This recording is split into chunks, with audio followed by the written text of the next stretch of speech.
Assalamualaikum warahmatullahi wabarakatuh. Bismillahirrahmanirrahim. Alhamdulillahirabbil alamin. Wa bihi nasta'in ala umuri dunya waddin. Wala haula wala quwwata illa billahil aliyil azim. Amma ba'du. Anak-anakku sekalian, mari pada kesempatan yang berbahagia ini kita buka pembelajaran dengan membaca doa. Diawali dengan baca basmalah bersama. Bismillahirrahmanirrahim. Raditu billahi robba wa bil islami dina wa bi Muhammadin nabiyya wa rasul. Rabbi zidni ilma warzuqni fahma. Rabbi shrah li sadri wa yassir li amri wahlul 'uqdatam min lisani yafqahu qawli. Terima kasih.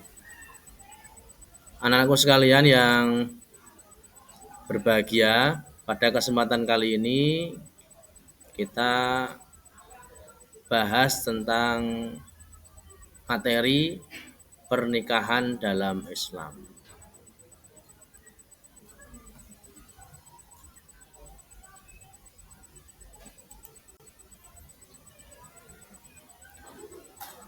Yang pertama, seperti biasa, kita bahas dulu tentang tujuan pembelajaran tentang bab yang kita bahas pada kesempatan kali ini. Yang pertama yaitu memahami pengertian pernikahan dalam Islam.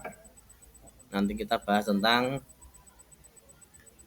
definisinya. Yang kemudian yang berikutnya yaitu rukun dan syarat pernikahan. Yang berikutnya kemudian kita bahas tentang hikmah pernikahan dalam kehidupan. Kemudian yang terakhir menyadari pentingnya menjaga kesucian dalam hubungan. Ya, nanti kita bahas tentang larangan-larangan dalam pernikahan. Lanjut submateri yang pertama, anak-anakku sekalian. Yang pertama tentang definisi nikah. Definisi nikah. Yang pertama, nikah secara bahasa berarti bersatu. Bersatu atau mungkin bisa dijelaskan dengan berkelompok bisa atau bergabung juga bisa. Secara istilah, nikah berarti akad yang menghalalkan hubungan suami istri dan menimbulkan hak serta kewajiban. Dalilnya yaitu Quran surat Ar-Rum ayat 21 yang artinya, dan di antara tanda-tanda kebesarannya ialah Dia Allah menciptakan untukmu kita pasangan-pasangan dari jenismu sendiri supaya kamu merasa tentram dengannya. Yang dimaksud jenisnya ini maksudnya ya manusia dengan manusia. Tidak boleh manusia berhubungan dengan jin. Kemudian juga bisa secara spesifik lagi jenisnya itu manusia laki-laki dan perempuan. Tidak boleh perempuan dengan perempuan maupun laki-laki dengan laki-laki. Yang berikutnya tentang rukun nikah.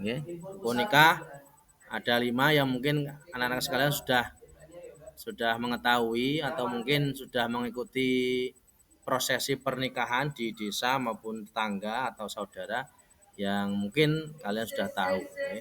Tapi perlu kita bahas yang menjadi rukun nikah, yaitu yang pertama calon suami, yang kedua calon istri.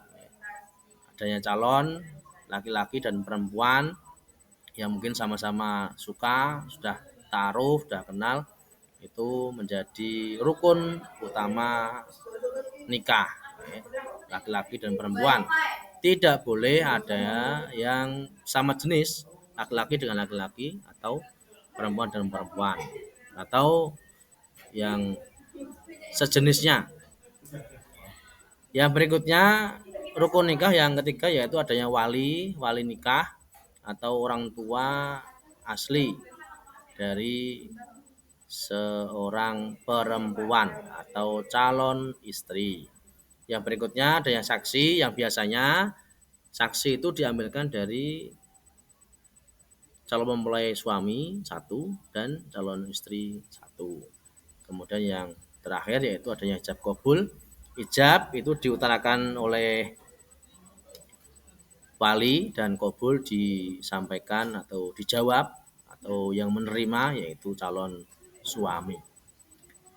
Berikutnya itu tentang syarat pernikahan.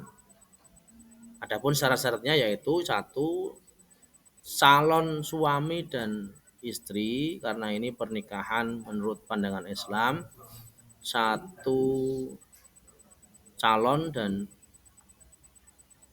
perempuan dan calon laki-laki harus beragama Islam. Kemudian tidak boleh ada hubungan mahram, saudara sedara tidak boleh, atau saudara sepersusuan tidak boleh.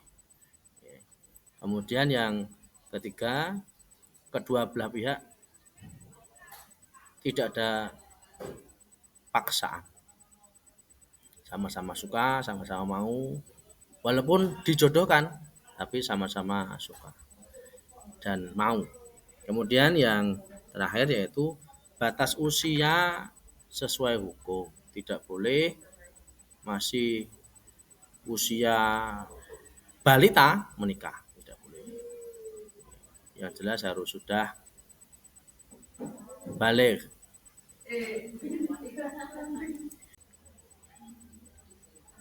Yang berikutnya anak-anakku,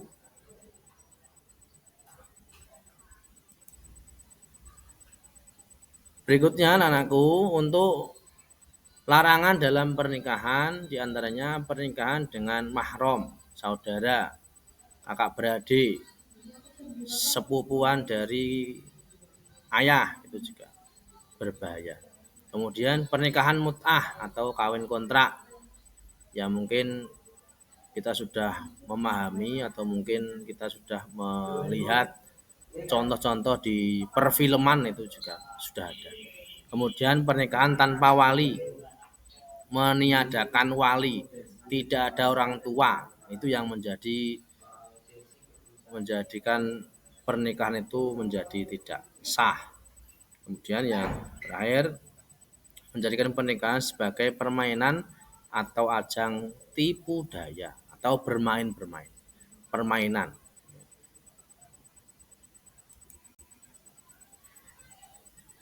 Yang berikutnya hikmah pernikahan atau yang terakhir ini kita bahas tentang pernikahan dalam Islam. Yang pertama, pernikahan dalam Islam itu hikmahnya menjaga kesucian diri seperti yang sudah kita bahas di materi kemarin, yaitu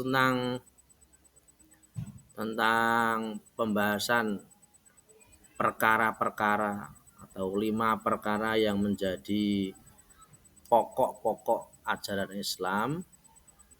Itu ada hifdun nasl. Hifdun nasl artinya yaitu untuk menjaga nasab.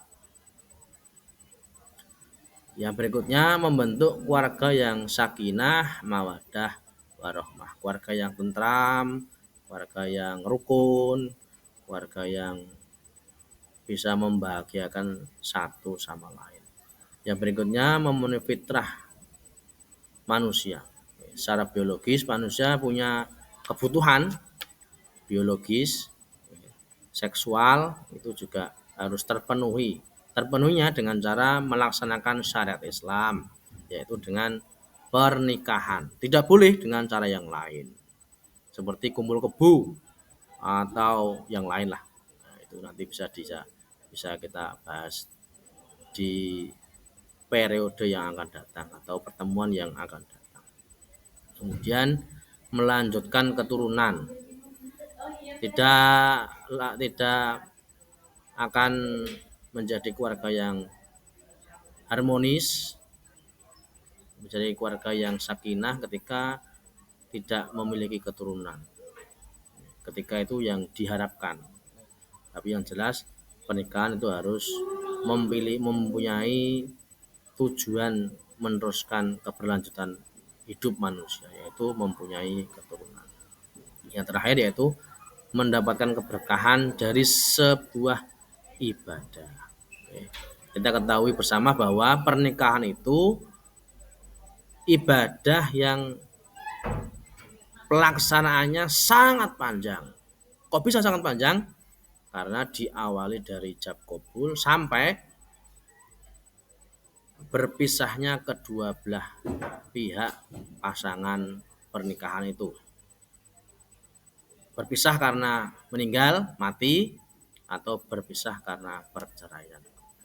Itu mungkin di pertemuan awal ini atau sesi awal ini dalam pembelajaran kita.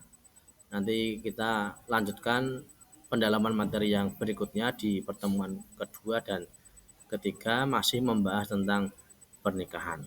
Itu anak-anakku sekalian, semoga tercerahkan yang sekelumit ini masih dalam koridor yang sangat cetek atau masih belum terlalu mendalami materinya, tapi semoga menjadi referensi dan menjadi ilmu yang kita serap lebih banyak dan semoga ilmu kita manfaat dan barokah. Terima kasih anak-anakku sekalian. Mari kita akhiri pembelajaran yang singkat ini dan dengan membaca hamdalah bersama-sama. Alhamdulillahirabbil alamin. Terima kasih, kurang lebihnya mohon maaf. Semoga dalam kondisi sehat dan terus semangat untuk menjalankan syariat-syariat Islam dan pelajaran-pelajaran yang lainnya. Saya akhiri. Assalamualaikum warahmatullahi wabarakatuh.